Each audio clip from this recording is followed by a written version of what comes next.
Look at that. He's upside down his riser, son. Sick. Fuck out of here. Yeah. Welcome back to the WazzyCircus Radio, the show where I sit down with the most badass motherfuckers y'all have ever even thought about meeting in your life, son. Hey, today's Toast of Life is brought to you by Jack Daniels. Super smooth, number 7. I would be reading the bottle, but I don't have the bottle. Let me see the bottle. All right. Y'all know it, but it is delicioso. Here at the Jack Daniel Distillery, we're proud to honor the independence and integrity of the man who established our distillery at the Cave Spring Hollow. True to Mr. Jack's whiskey of stealing it from the other dude and distilling it. What was it? What's the guy? Who's the real guy? There's another whiskey out. The slave he stole it from? Yeah. Black History Month, baby. Nestor or some shit. I didn't see that one. There's a whiskey. See if you can look it up. The guy who taught Jack Daniels how to distill whiskey is some black guy. Yeah, it was a slave, right? And then no, Jack I just Daniels like the pot twist is all I'm getting at. Yeah, right on. Yo. All right.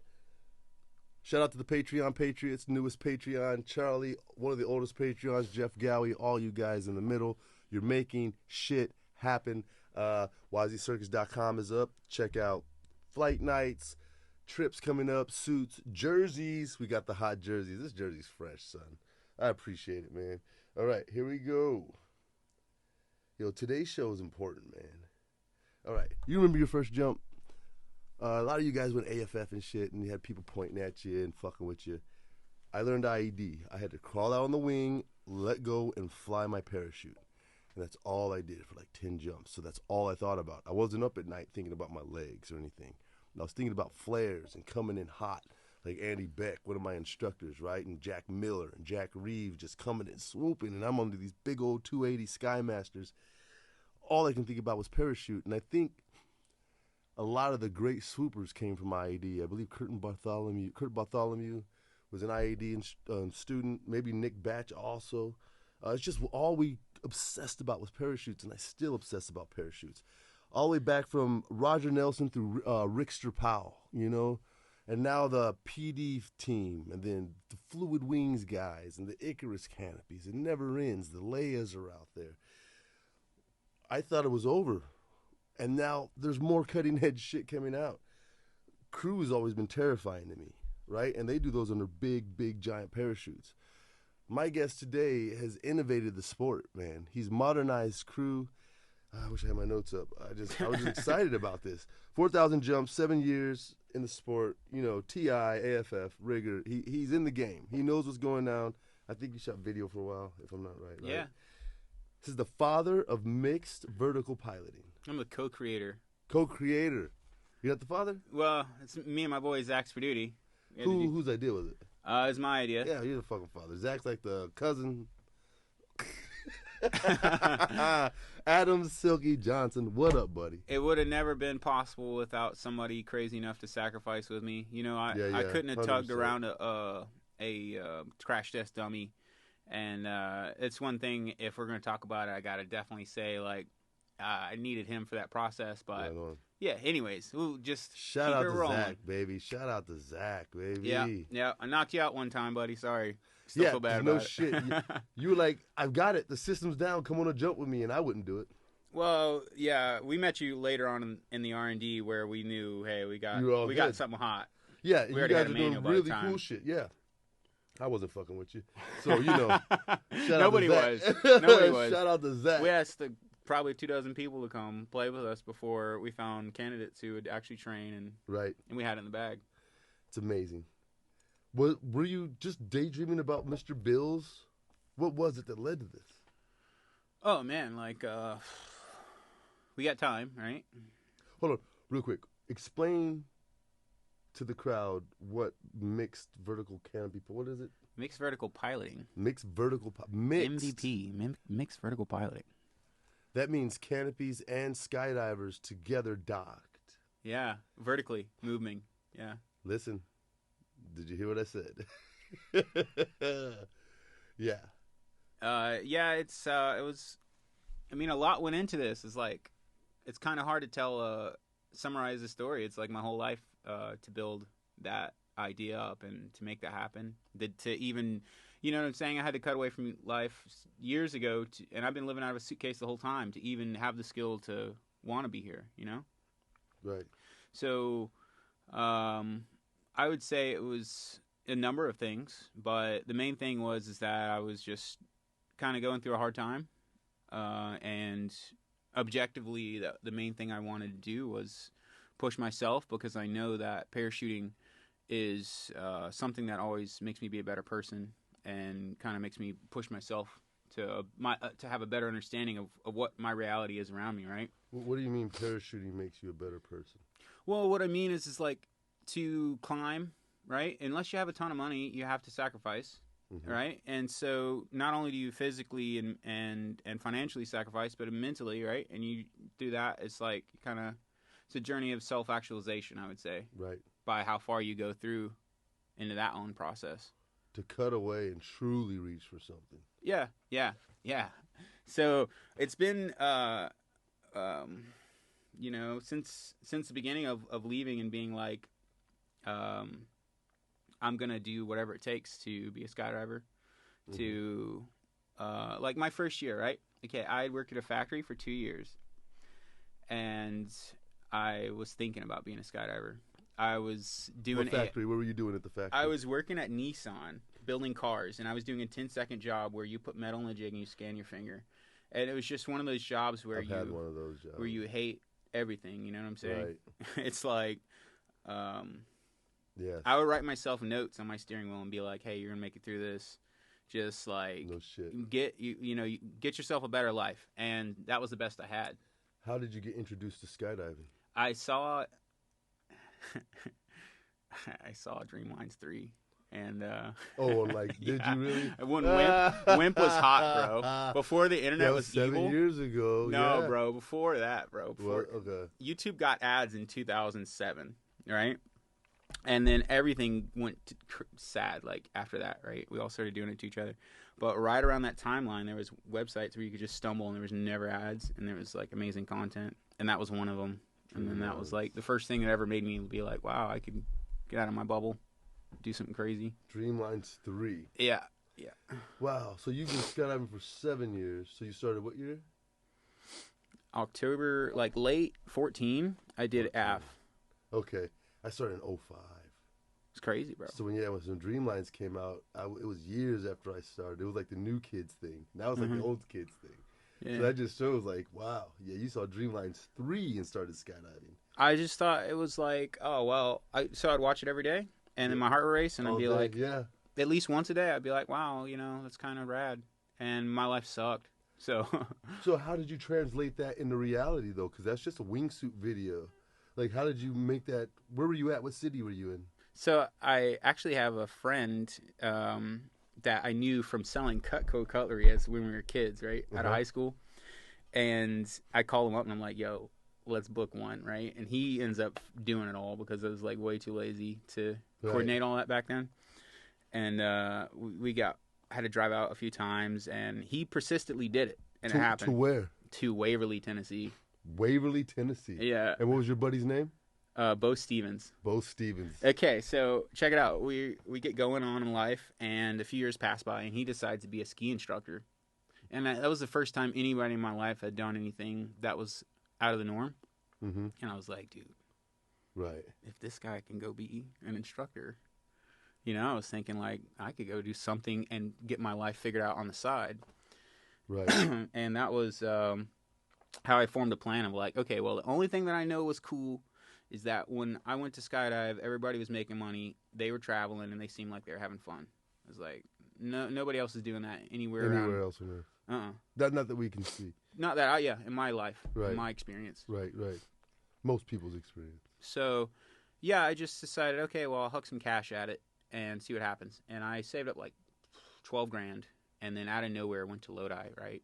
I planned this huge... How the fuck did you get to Lodi from Tennessee, dude? So I planned this That's a huge leap. Yeah, I planned this trip where I was going to visit every drop zone from the east to the west. You've already done your AFF? I just was, like, in the process of finishing it. And you're like, I'm going big. Yeah, I wanted to go just have a life. I was like, I'm sick of this, It's time to blow. I want to do something. And so I call up every drop zone, like I call up like 50 plus drop zones. And then I get all the way to California and they're like, hey, you're stupid. You should just go to Lodi. I was like, oh. I call up Bill and I was like, hey, dude, what's it like out there? And he's like, oh, we're open every day. Come on out. Yep. And he's super short with me. Before I knew what I was getting into, right? You just do. And everybody told me in my friend circle, even my family, except for one friend, that I'd fail. Mm-hmm. And so I didn't want to give them the satisfaction. And I left thinking, like, wait, say that again? They told me that, I told all my friends, hey, I'm going to be a skydiver. Right. For real. I'm going to do it. And they're like, you're going to fail, man. You're going to blow all that money. You ain't got no money to be blowing like that, bro.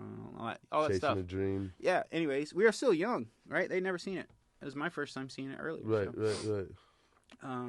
Anyways, so with that in mind, I figured, I'd rather go to Vegas and be a stripper if I lost all my money and get it up again and go do it over and over until I was for real. Right. And then give them that call and tell them I'm a loser. You know what I'm saying? Right. And 700 jumps my first year, bro. I was on load 1. I had a 100-day streak of load 1. And Lodi. Yeah, in Lodi. You're paying what, $15 a jump? 15. Okay.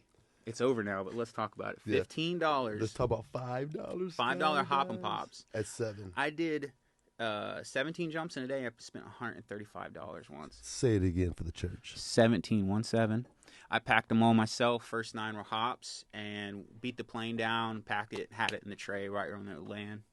I did 18, 16 pop and pops in a day. Spent under $100. Under $100. It was over 2 days. I was just fucking around over 2 days. I didn't have any money, and I didn't have to spend any money. Hey, one thing I want to say while we're just talking bullshit, and we're definitely on the subject of Lodi. Most people who don't know what it is and have never been there, just hear that it's dangerous because that's what like somebody with money is pushing on the media and like pushing some type of digital thing about him. But to be real, that guy kept his prices lower than anyone in the industry from the 80s all the way into the mid 2000s and made more tandem instructors than anybody that on the whole game. So created more professional videographers. The most badass people in the sport, honestly, a ton of them came out of that spot because it was the most successful. Cheers to you, buddy. Bill Doss. Cheers to Bill Doss, man. Lodi sequentials changed my fucking life as a skydiver. Yeah. Beautiful. Talk about obsession. Beautiful. Dude, I knew everything Fiala and them were doing. I knew every video. Holy shit. And the more you get into it, the more you see all the archive TJ stuff. Langren. Yeah. TJ Langren came out of Lodi. And his dad. Ian Jensen, too. Yep. Holy shit. Katie Hansen. Yep. All that, the original XRW crew shit, those motherfuckers were pushing it out of Lodi because it was affordable. Yeah. You know, dude, it was $100 tandems. No reservations. He would fire tandems. Yeah, dude, he fired me. Yeah. He fired me when I was packing on the wrong floor. He wasn't even working there. The tandems would line around the door. I mean, he had $100 tandems. There'd be a line out to the fucking parking lot. Yeah. It was nonstop. But he only paid his TIs $20 though. I mean, it was no hand cam. It was all outside video. Yeah. But I mean, who cares? It gave all the yahoos in the world a shot. If you wanted a shot at becoming a skydiver, a professional skydiver, he gave you a shot. Yeah, it was beautiful. Honestly, it was the most Willy Wonka thing that's ever existed. And then he gave people opportunities. That lady kind of slipped out of the harness. Oh, well, shoot. You know, there's a lot of animals that go through there, too. You got to think, if you have higher volume, you're going to have more, the highest volume. He had peaks, right? So, of course, he's going to have more incidents than somebody who's running a and they're putting out students by the hundreds. So, yes, sometimes people fly over into the fucking grapevines or the wineries and I don't the vineyards and shit. Run circles around this too long, but if you really do think about it, right, all that media campaign about screw him and he's dangerous, if you look at the history of all the incident reports, it's like, well, he wasn't on those jumps, and on almost all of them he had nothing to do with even being, like, the only thing he did was offer a plane. Right. You know what I'm saying? Yeah, I mean, and like shit happens everywhere. Mm-hmm. Shit happens at all drop zones. Shit happens. You look up, shit has happened, and you got to deal with it, and either you're ready or you're not, and you know. Yeah. Anyway, so you end up in Lodi. You do how many your first year? 708. Damn it, Silky. That's a lot of skydiving. Buddy. It was so good. I worked a second-time job. I worked a night job. I didn't have a personal life, and then I'd make $100, wake up in the morning, and blow it right on jumps while I was waiting for camera jumps. Yeah. Just getting the number. Getting the numbers. Yeah. And then where'd you go after Lodi? Chattanooga, I did my first 1,000 tandems. Okay, out of what plane? Out of a Pac 750. Oh, that's easy. It was easy peasy, dude. That's beautiful. And it just started happening really fast after that. Like I went to... You're valuable, man. I went to Australia. I went to... worked a lot of like... I think I did in total at least 20 states and 9 countries of traveling and or work jumping. Really? Yeah. List off some countries just for the fuck of it. Okay. Australia, New Zealand, Dubai, Thailand, Cambodia, and the Philippines. I drank a lot in Mexico, but we never jumped there. I jump and drink in Mexico. I've never really seen it other than the casinos. I've seen it from above. It's beautiful. That's cool. one of my favorite places on the planet, man. I hear that. I love Mexico, dude. I want to get a little more culture. Cambodia. Yeah, it's crazy, bro. I'm going to tell you a real bullshit-ass story, honestly. I'm going to tell you. I tried to open a drop zone there because your boy is always, like, trying to... Oh, the dime. Dude, we're kindred fucking get over here. So that's how I felt when I met you. I was like, we're the same. Yeah, Cambodia. That was different. I thought... So I'd done a lot of research, and I wanted to open a drop zone, and at that time I realized, bro, there's 11 drop zones in the continent, right? So it's like, okay, everybody wants it, and there's no way to get it, and long story short, I tried to meet the king, and I went to the embassy, and then all I had was a bunch of people with AK-47s, like low and ready, pretty much near my feet, just sitting there chatting with me or relaying message over and over until I finally got told to fuck off, you know? So, that didn't really work out, but he had the red tape to the...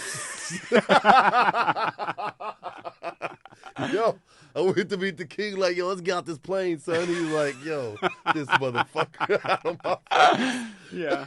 I tried to tell him, bro, like, we'll make money and, however we can do this, because it was going to be, monsoon, a money, but... Right. But a lot of things have changed since then, too. But after going through there, it was pretty... that would have been one of those places where I'm a little bit of a cowboy, but I would have lived with a gun on my hip, like slept with it. It's... out there. It's cool in Thailand. World, right? Well, it's just... let's not diverge too much, but in terms of their history, they're still, I think, recovering from the killing fields. Mm-hmm. And so you can see it in their culture that there's more of a... jumpiness. They're ready. Not jumpiness. It's like a lot of their heritage and their culture got fucked up. So they, as a people, are just, I'm not going to say lost. Like, they're not like abos getting pushed in the city, but they don't really have a brotherhood. Like, when you go to Thailand, I partied there, and every bar I went to, I had Thai dudes putting their arms around me, and every time I drink, we get low, they'd pour it. It'd be like, party with me all night. Like, it was like a movie. You know what I'm saying? Thailand, I heard Land of Smiles. I heard it's the best thing ever. I couldn't believe it, bro. Jeff Gowie. I'm going to buy some property there. That's where we got to get some property. I know, in man. Thailand, huh? 'Cause we're thinking Costa Rica, though. But Thailand it's the equator, bro. They have, 2 rainy months. And you go to Thailand. WazzyCircus They Thailand. never have frost. You can't jump, though, can you? Yeah, there is a... Phuket, and they used to be free fall Thailand. Oh, no. Not you can jump. There's a wind tunnel there, but it's hard to get in. I don't know anything about that. Yeah, so my trips always include wind tunnel time and a skydive if we can. And there's a tunnel there. It's just hard to get in. So what happened in Thailand? Were you working out there? Oh, God, dude. It's like there's so many. No, actually what it was is I worked with a dude in Australia, and we became super tight, right? We're like the brother I never have. Right. And then he became lead over in Thailand at a drop zone out there and told me, bro, we're making surgeons pay in terms of their money. Right. You know what I'm saying? Like, to the point where the police salute me when I drive my super bike around. Shit. And I was like, I've never heard of tandems doing that, you know, like, right. Let's go. And so I got out there, and dude, wouldn't have been like 2 days after my plane landed that the drop zone shut down because non-Thais can't own stuff, right? And so it was a Thai businesswoman working with a British man with a plane, and mommy and daddy got in a fight, didn't have bylaws, is what I understand, to dictate what happens with the money, and then just kind of cut each other's throat. And there was a lot of money being made, bro. So it was like honestly, if they could have figured out a better solution, a lot of people kind of went hungry for it. And I just ended up living in Thailand for months, and it was cool. I learned how to drive a motorcycle there, and there's no rules, so you can drive in the left lane as fast as you want and as aggressive as you want. Do anything. I mean, you're just, as long as you don't hit Thai people. Sounds like Jamaica, son. It's cool. This is cool, huh? Would you live? You live there? Yeah. That's the spot. I could barely speak a little. Wouldn't do it on podcast though. All right. New Zealand. Which DZ were you at? I only did a tour, so I only did like a month-long tour where I was just trying to see the whole country side. So I flew to South Island, trekked all the way up to the tip of the South Island. We ferried over, and then I made it all the way to Auckland. I didn't see the glowworm cave. I'm upset. Right. There's one cave in the world that's got glowworms, but I want to see that. Like real glowworms? Yeah. I don't know shit about that. Yeah, Can you Google that shit? Don't worry about it. No, I want to see the fucking glowworm. Yo, it is crazy. It's like one of those, just one of those things in life that. So you're on your journey. You get your TI. You got your AFF. Where'd you get your AFF ready?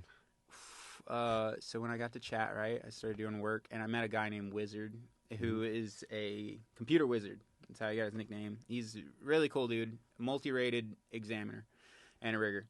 He ended up hooking me up with a rigger's ticket and a AFFI just for working there, being around him, and took me under his wing. Really did well for me. Nice. And it takes that, man. It takes a guy to do that for you. Yeah, he just took care of me, honestly. I had quite a few people, quite a few good mentors that without him I wouldn't be anywhere, honestly. Right. And I got all the tickets, and there's a certain point where I don't know, I wanted to make this big transition of like, okay, I want to be a competitor. I don't want to be just a work jumper. You work outdoors so long, there's a point whenever you got the glowworms, doggy? Yeah. Those are the worms? Yeah, so it's a cave that you like kayak through. And the whole cave like is alive and glowing from this, little wormy dude. That's fucking nuts. All right, cool. So you want to compete? Yeah, you want to compete. Yeah. Anyways, so I was like really grinding my teeth about it in the shower every day. I was just like trying my best to project myself into that. Well, this is while you're doing AFF and video and tandems. Yeah. You think you need to take it to the next. See, that's what it takes. Hold on. That's what it takes to get to the next level in anything. Like, even for the human race, it takes one person to fucking cut away, get in a van, and just think it's not good enough. Even though you're standing on top of the world. Like, for me, and it's just my own personal, maybe, I don't know, but to get any slot was my dream. I can do anything on the drop zone other than fly the plane, which fuck, I need to learn. You know what I mean? It'd be cool. Yeah, right? But you got there, and you were like, I want to compete. I guess I wanted it, too, because I went to the tunnel, and then I did compete in free fly and shit. Well, like the original reason you get into skydiving is to rip, right? And you're like trying to just have fun with your body. I don't know why I got into skydiving, dude. Well, for me, I was just like, I'm gonna do whatever and just see what happens. But there's a point when you realize, like, okay, well, I'm spending money. I better learn something. And you go through your first 100 jumps, and then you're stand flying for the first time, and your brain is pouring dopamine, and you're just like, all right. Dude. Yeah. Right? You remember your first stand when you stuck? Dude, I remember it so well, dude. Let me back you up. Only one, right? Okay. I remember in Lodi, my first night jump, had to do a solo. Second one, I flew with this dude from Israel. His name was Mickey. And full moon that night, and I was slow sitting. It was my first at Fly Dock. I grabbed his foot, and right behind him was the entire moon, like silhouetting him. And I'll remember that to the day I die. Yeah, forever. Yeah, it was like vibrant. Dude, I was with my friends, and I couldn't get it, and they fell out. And then I stood up to get to them, and I was stable. And they were like, it's Oklahoma, so there's clouds everywhere. And I was standing above the earth. No shit, dude. Like God. That's why I was like, this is what God feels like. Yeah, I know, right? He stands in the sky. We all go through that. Yeah, dude. What a fucking feeling. I remember that. I gotta need to bring that up every now and then just for a good dopamine blast. So, but you think about it, though, and when you start learning more and more, there's no more mystery behind the curtain. You know exactly how to go through each position. Yep. And hey, I would slow there, but I'm lacking. You know what I'm saying? Right. It becomes like that in your mind. And it's not that it's not fun anymore. It's just that changes, and then you It realize, goes to another level. Yeah, like I can only swoop a tandem system so hard. I got to a point where I was landing tandem systems twice on rears alone, under 7 knots, and I realized, hey, this probably isn't the most ethical. Like, I found a hard wall of like, I need more. Oh, dude, you should see me landing tandems. I hooked the shit out of them, arms up. I'd full flare swooper, lean out of the harness, swoop across the ground, and I'd use my weight to flare with my arms straight, stand up every time. Everybody else is crashing in. I'm hooking it. I got a video of me just laid out. Dude's legs are straight, screaming like this. Fucking cheeks are flapping, hauling ass. I love swooping. I love swooping. You did AFF, right? Yeah. See, yeah, IAD, all you did was fly parachutes. Yeah, it was basically retarded when I was starting starting at skydiving. I mean, I listened to what they told me, but like I could have done any progression and really just been like, wow, just the same, you know? What's your favorite canopy in the fucking planet? Dude, we struck it big. Okay. I hit the lotto. I'm like, still get what you want, bro. Yeah. What would it be? Well, man, there's like so much magic in the HK2 right now. I feel like because the heading, he went fluid. The only reason I'm not biased towards any of the manufacturers, I actually really love that they're all competing and they're all pressing the envelope and trying to, better the sport. Mm-hmm. But right now the headings on fluid are so reliable that with the stuff that I'm practicing, it best suits me. Okay, so you're talking about just openings, not glide, not dive, not performance. See, I do a lot of hyperrelative crew XRW. Right. And I'm able to see... Hyperrelative crew XRW. I'm going to put that on a T-shirt. So what we'll end up doing is like unlinked docks, but like trying to fly... can you hold a stabilizer, and how long could you hold it while giving zero input to your wing? Like can we fly the wings like this close together and never move a whole flow? And you mean vertically? No, just in XRW. Okay, cool. Yeah, cool. like trying to build complex shapes without docks. Hey, XRW and what size wings? Let's let them know what we're talking about. Oh yeah, okay. Sorry, we need context. Yeah. I'm just rambling now because you got me on the sauce. Yeah. We're talking HK 60 something, 70 somethings, XRW, doggy. So it's all becoming everybody. I feel like if you're not wearing lead after overleading, like if you're not wearing lead to 4, mm-hmm. everybody's aspiring to get off of lead and get around 3.3 on somewhere in like the 64 range. What I'm finding is that these 64s have just a little bit more glide for static XRW, where we're just cruising. With lead or without lead? 64s with lead? No. Whereas we're just at 3.3. Oh, good. Okay. That's what I'm saying. Yeah, but what's safer? Would it be safer to have lead on a bigger parachute, or go ahead and downsize to get the wing loading you want? I'm glad you asked, bro, because it's honestly, you can't flow with a ton of lead. I mean, you could. I just put on 30 to get rehearsed for a new move we're trying to unlock. Mm-hmm. And it's not terrible, but there's nothing like freedom. The freedom of not having anything on you. Right. And that was what we based our invention, Zach and I based our inventions around too. Are you selling that thing? We're not selling anything. We're free sourcing it. We're gonna punt the blueprint out. No shit. In a couple days. We'll talk about it in a second. Yeah, by the time this podcast is out, you'll be able to look up all the diagrams and everything. Holy shit. Okay. Holy shit. What was it? XRW that you did first, or were you doing crew under these things first? What comes first, the chicken or the egg? Okay, so at Lodi, I met a guy named Kevin Volk, and he is a cosmic cowboy. Quite a fun guy. Shout out to Kevin motherfucking Volk. Yeah, for real. He was this. So there were skilled jumpers at Lodi. People were swooping, had small wings, but this dude rolled up with like 3 or 4 crew rigs, like lightnings. And was like, hey, y'all want to get down? And nobody would. Even the most experienced people were all scared. And I felt like, dude, like, why is everybody ousting this guy? He just wants to fly. I gave him a shot. It turned out to be a lifelong friend. He taught me crew. And then not even a couple months later, we went to a big way, and I flew in a 25-way diamond. Holy shit. We flew this one formation where we had the people in the center stab brakes to come out, and we made a giant keyhole, and then they flew through it four times each for 8 total points. They went inside, forward, or back? They flew canopies through a canopy keyhole. Yeah. Yeah, I got it on my Instagram. So they pulled out, went around the whole thing because the stack's going slow, and we're able to go back They through punched through it, go down in front of my canopy, and it would like burble me out. And it's on Instagram? Yeah. What's it called? You know, my handle's Dank Swoops. Dank Swoops. It's like on every website. That's fucking dope. Where'd you do that, Eloy? Shoot. Dude, a 20-stack diamond, you guys. Elsinore, I think. Something like that. So the little crew I've done, the boss slammed his canopy into my legs, under my knees, you know, slide down the line, grab my... Dude, I didn't like that shit at all.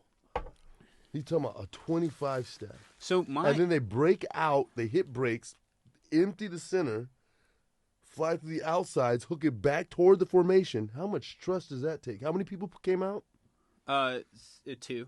2 stabbed out, and then the 2 people flew through 4 times each. But how the fuck? That's not that big of a hole. Yeah, it was pretty cool, huh? That's not that. That's just their fucking body's length and vertically nothing. So they had to stick that shit. Step out of your shoes for a second. Imagine if you didn't know anything about crew. I begged Redline. I begged all these allegedly super good people, right? But everybody was either on their off season or just couldn't get work with them, right? Imagine that you had this mentor at all these toys, and he would just mirror your energy and let you go as far as you wanted to go, right? And I had no clue when we showed up to our first boogie, like as friends, like to go whip some crew down, that everybody wasn't doing parabatic grips and doing down planes at the end of each jump. What's a parabatic grip? It's where we would so we would take our legs, and one guy on the top would wrap his legs around, and then the guy from the back would put his legs around the front, right? And then we would make pretty much a weighted down plane. So we could assemble this in the sky. How'd you get to each other? Yeah, so I could do a crew dock where I hit somebody's butt with my center cell, right? And then they would slide down it, invert, and we would link our bodies together side by side. But their canopy's still flying forward. Yeah. Also, it's a harness twist. I mean, it's just a little bit of monkeying around, honestly. Yeah, but you're fucking facing each other. Yeah, that's what the fuck, dude. I didn't know that wasn't normal. Look at that. Hold on, let's go back. They flew that through. That's the keyhole. Yeah. So hit the next on that photo. We don't have super good footy because we just had some people lurking it. Oh, they flew through from the back. Thank God. Yeah, but I mean the canopy they're flying in front of on the bottom is me, and I would get like down to 3 cells and just honk a front. Which one is you? The bottom right, the yellow with the blue black stripe. Yeah. Where they were flying from. Okay, so I thought they put out brakes, flew in front of it, and came through it head to head. No. Yeah, it'd be too much complexity. That'd be fucking death. Yeah, but that was dope. It was super dope. I can't imagine that shit, man. Bro, I went to one of those and I was like, all right, I fly canopies now. Yeah, fuck that. Dude, I want to do that so bad. I didn't know that it wasn't normal to just go crazy ham. So actually, on my first crew event, I scared people, and they didn't want to fly with me because I was too much of a cowboy. I thought like, oh, this is gangster paradise, baby. Let's go out and throw fabric, like. Right. And then I learned, it's not. They're very controlled. Yeah, they're all fucking scared of me now. Well, dude, crew, they'll wrap up those fucking gift wraps and shit. Yeah, but I just did 700 jumps in a year. I was like bleeding currency. I was like, that means you're dangerous as fuck. You're one of those fucking first year wonders, bro. You don't know shit. Yeah, I mean, would I trust me? In your ears. If I was here now trying to do crew with him, maybe I'd have a soft spot, but I can see why they felt that way. I mean, I'm not out of my head like, oh, that was crazy of them. Man, that's fucking cool. Yeah, so that started, and when you get a taste of anything like that, it's like, okay, well, how do you go just do work jumps now only, you know? Yeah, no, it's hard. Like, you want to hit a boogie here and there, you want to do something to make, that's what happened with me in put the stoke in the fire. Wingsuiting, I just wanted to wingsuit. I was like, fuck tandems, man, I just want to wingsuit. This is all pointless. Mm-hmm. Right, until I realized I couldn't free fly, then I quit wingsuiting. So go ahead. Sorry. Yeah, I'll just get to it, man. I'm really doing a long segment of like, okay, so I got to a point where I want to compete, right? I'm just gonna do nothing nothing was gonna stop me from being a competitor. I wanted to just try my damnedest, right? You keep saying competitor. What, free belly, vertical, canopy? I just wanted to rip. I didn't really have a set discipline yet. I wanted to be a two-way artistic free flyer, honestly, was my main goal. Sick. MFS. Yeah, so I went to Summerfest, and I went to my first one, and I met Azure and a couple other... I just started noticing there was these, like, married couple artistic teams, and I was like, dude, that's the prettiest thing I've ever seen. Like, oh, dude, beautiful. And so I thought, okay, well, I'll try my best to have me some of that, right? And so I did this huge mistake of like dating these girls that were never ever going to even skydive, and thinking that like you could make them into an artistic free flyer. Yeah, something. And it was just like this dummy. Terrible. Well, here's the thing: when you're an AFF instructor, you think you can teach anybody. You believe in the best part of people. Yeah. You try to find that, and you try to grab that and help them live that life. But and you can't see the rest of their lives, their pre-obligations. It's gotta be relative where they're at. Yeah, but we don't see all that, and you just see what their potential is. Oh yeah, just hand it to her. So like, I have a problem with that too. I'm like, yo, I push people to their potential, but there's other things going on. They can't give you all that sometimes. Your biggest mistake as an instructor is taking any of that personal and like wanting more than where they're at. You got to stay relative where they're at. Right. And you got to remember, your passion is not your passion for them, and where they want to be is not their passion for themselves. Exactly. They may not believe in them like you believe in them, because they can't see it. I believe a good instructor sees for their student what they cannot believe for themselves. They can't see it for themselves, and that's what you're guiding them to. Exactly. That's why you're awesome. You can see what they can get to. And if they don't believe in it, though, they just can't reach for it, bro. There's a mental block. So even if those girls wanted to be there, who knows what they were going up against? Yeah, it was foolish of me because I didn't even realize what I was trying to do. And then eventually I did meet a partner and got into a situation where, dude, we were about to buy a house and do over 100 hours of tunnel together. And it all kind of fell apart. So that...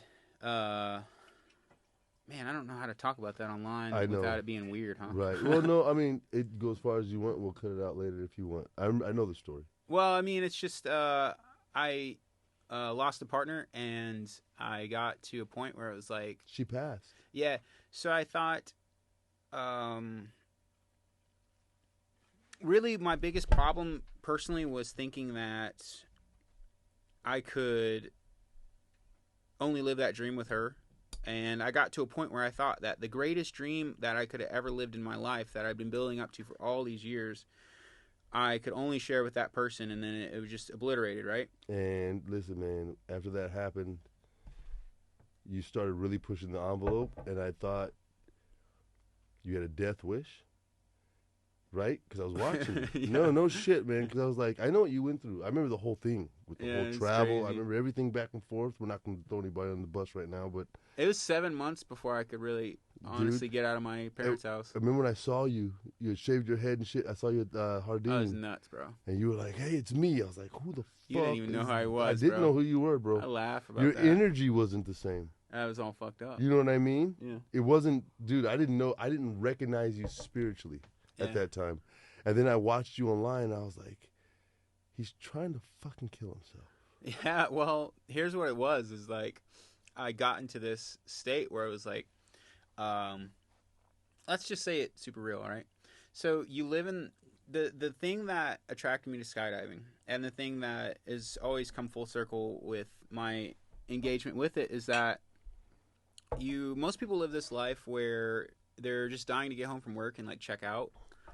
And to me, that's never been acceptable. I call it paying bills and drinking beer. It's really incredible because you watch time pass, and you're just it's like the most intense way to suffer for me. It's like being a victim of life.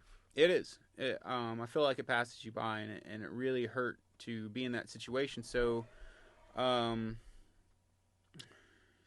I'm kind of got me fucked up a little. I know. So my thing with skydiving, when I started, I was facing some heavy shit. Yeah. So I was at a point where I didn't give a fuck if I died or not.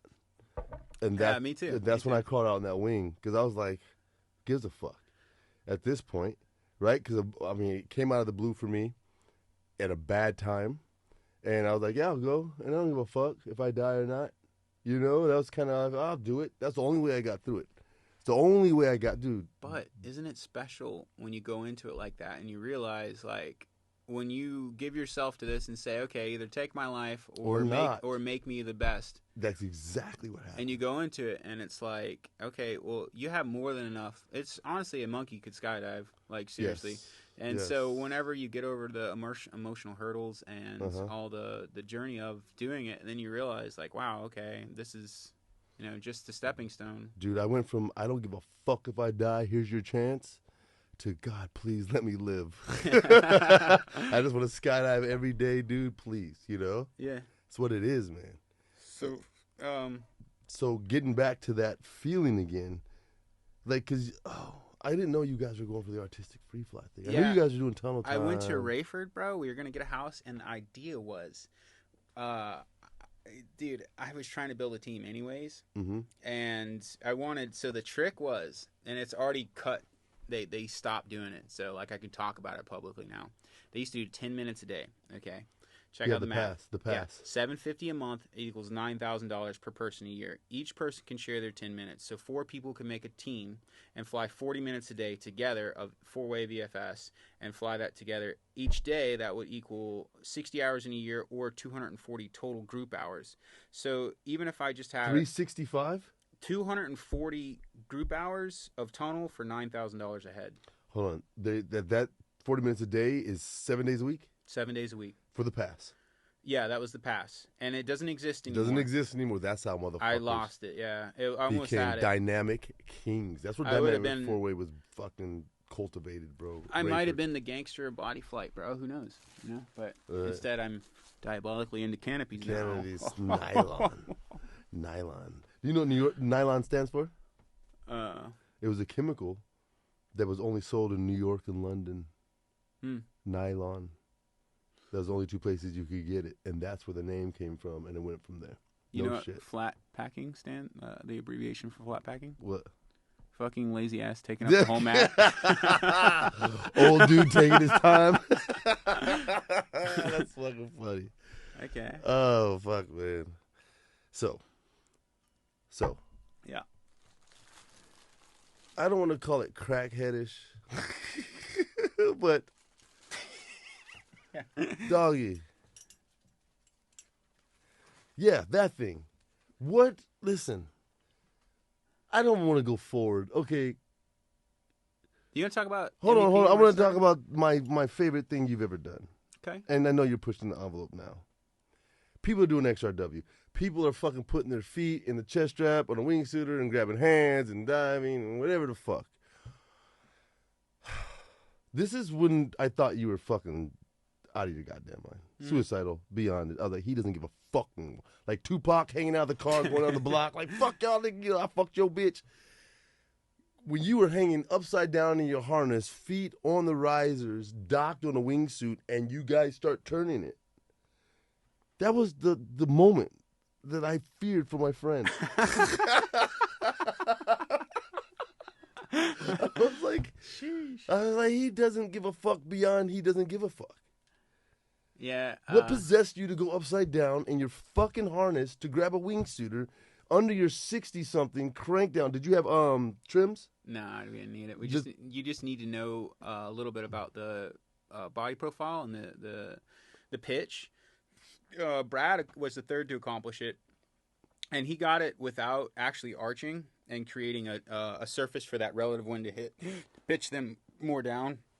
So I was really surprised. Oh, so when he went forward, he de-arched to hold them down, yeah, right? So to roll your back. Put your booty out a little bit, right? And you kind of flatten the canopies, right? And that glide is a big deal for them wingsuiters. Right.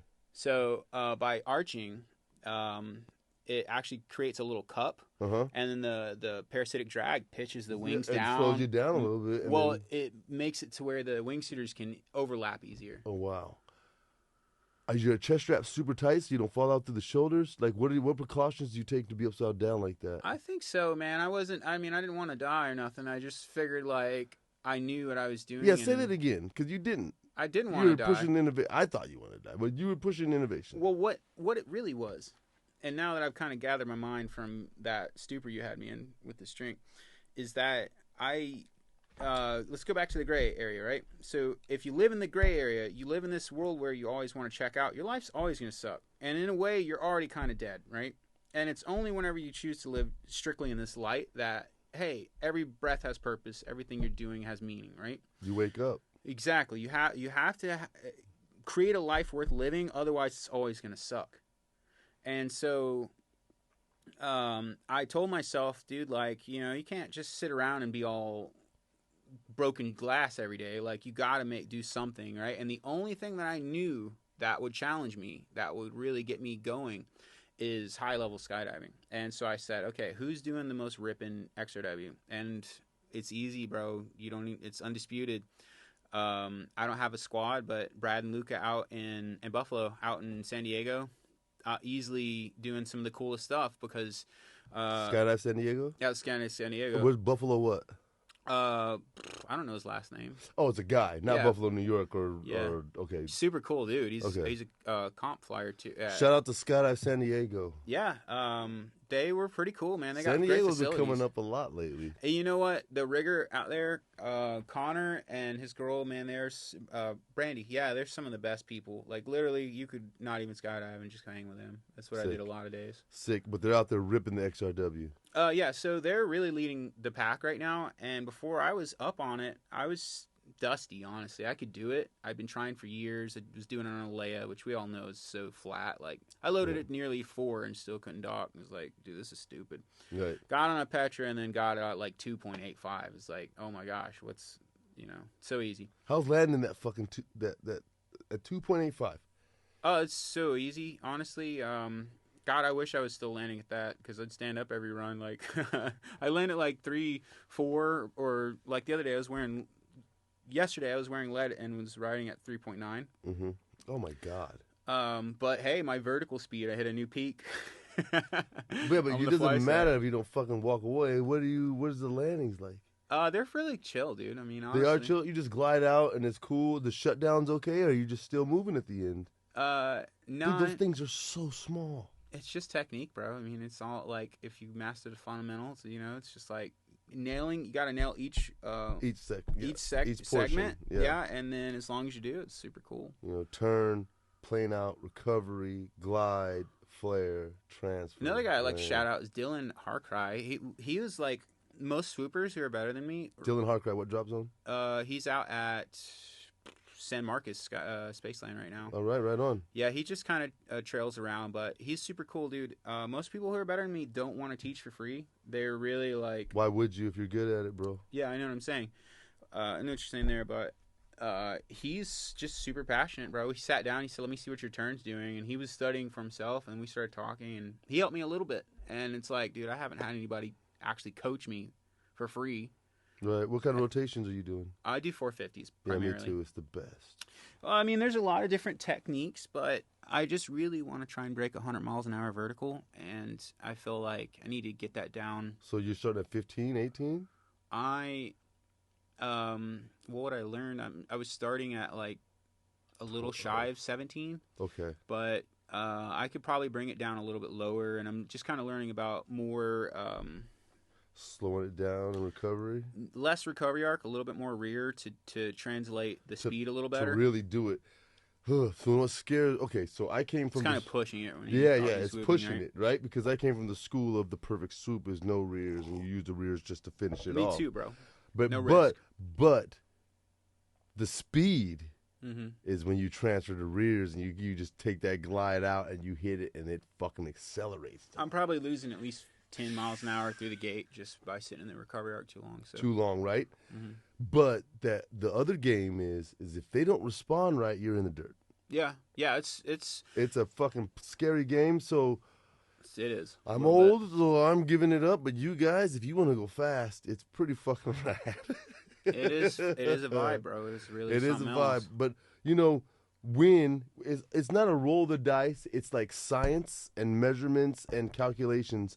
And when you come out right and you don't have to touch the rears until you just want to go a little bit further, and then you lean forward and it's into glory, man.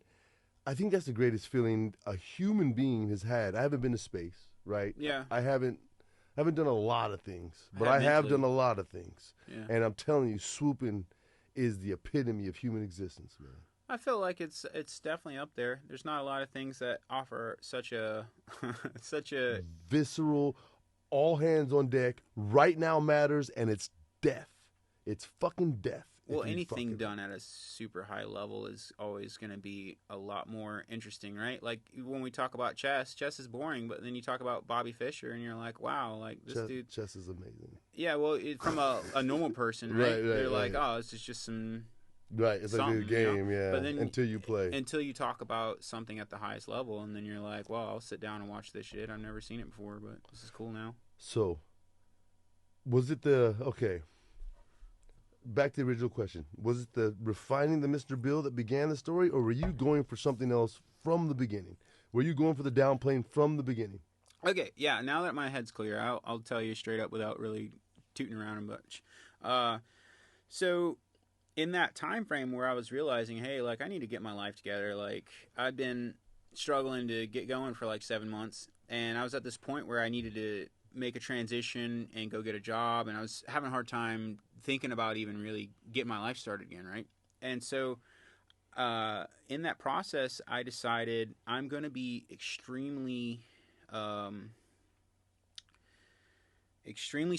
don't know, I guess experimental about how I see parachutes. So I spent a while doing nothing but just daydreaming about different ways to combine parachutes and trying to push the limits of what is capable right now in my head. And then from that one era of about a week of time in my life where I was just a little out of my head, I wrote a whole playbook of like dozens of moves, man. I got so many pages, and now I'm at the point where I realized, okay, I gotta go chase this. So I found the boys in San Diego. Brad was very hospitable and taking me in. When you were writing these out, what were you doing? Is it the middle of the night and you're fucking tearing through loose leaf? I was sitting in my bed, bro. I didn't even really get out of bed much back then. I was just kind of sitting there with a pen and paper. And this shit saved you. Yeah, that's the depth of depression, and you're fucking writing your way out of that. That was the goal, bro. It's like, I got to do something now, right? Because they can't do this forever. So it's not sustainable to be sad, right? So it's not. So I knew that I created MVP the first daydream I had in my head in that time frame. And I knew that, okay, well, if I'm going to do this, I'm not even half as good as I need to be for it. And you saw the downplane at that moment? Yeah. Yeah. And you calculated the speed and said, we can fucking do this that moment? Yeah. So I thought, okay, well, I have a 60 coming. That's the smallest parachute anybody will sell me. And I thought, okay, I'm going to have to make this bad boy do something. And I was pondering what it could do. And I was like, what's really stopping us from downplaning this? Another person. Yeah, so I knew it was complex. You're just double front and steering, which is too tough, right? Yeah, and originally I really wanted to do the circular thing, and I thought I was going to unlock it that way, right? And then yeah, of course, because how did your mind go anywhere else? So you can do a big slow turn and have somebody grab your feet? It's stupid. It's not sustainable. But was that what you were thinking? Yeah, originally. Yeah, I wanted to train my dude. And get it slow, get him in, get the feet, and you guys can maybe he. But what's the point?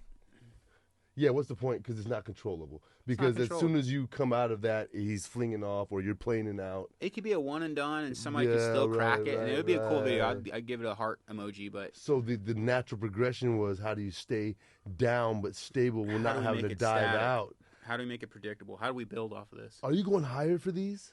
No. 14? Baby raw, yeah, just some fucking normal skydives, dude. We're not made of money here. We're just doing our best. I saw you guys fly that shit to the drop zone, dude. Let's open the can of worms.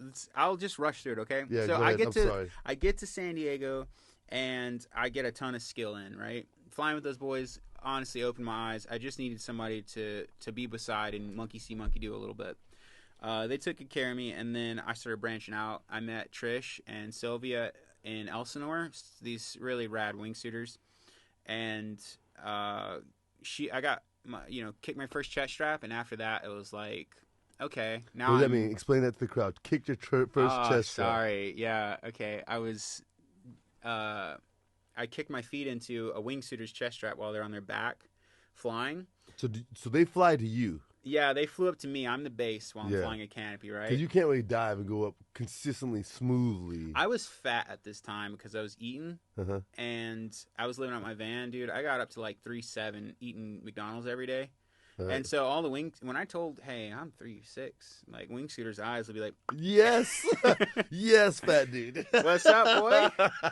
And for the first time in my life, I was addicted to being fat, bro. Really? You like being that heavier wing loading? I hate the idea of being fat. Yeah, no way. But flying, dude, who leaves first? The canopy pilot leaves first, and the wingsuiters come to them? Yeah, so a lot of people who are like OG at this and have been in it forever, they do this super crazy setup. Honestly, the simplest thing is just like a dude like me leaves, no delay, pitch it right out the door. As soon as they see my top skin deploy and it moves a little to the left, I've got control, right? I'm diving, and obviously, right? Get out. They get out. As soon as I see them get out and turn their heads towards me, I've already pulled my slider down. I'm not doing any RDS. I'm popping brakes to set the pitch. You're not worried about the slider popping up at any time? I hold it with my head. And so I'll pop it and watch them. Why not the RDS? Because in that time frame, the first thing I got to do in the housekeeping is open the wing up, get the brakes popped, and then as soon as I see them coming to me, I'll turn. You don't have time for the RDS. I'll set the baseline right as I see they're coming in, and then I'll start reeling in the RDS. And so right as they arrive, I'm already in my shirt. Gotcha. And dude, we're together. If you do it perfect, you get a 2.5 minute window of like we're chilling together, and there's really not much more than that, right? I'm sorry. Go back with me. You get out, you dump, pull the slider down, lock it with your head, do your housekeeping. Would you just pop in the brakes and finding them? Chest strap.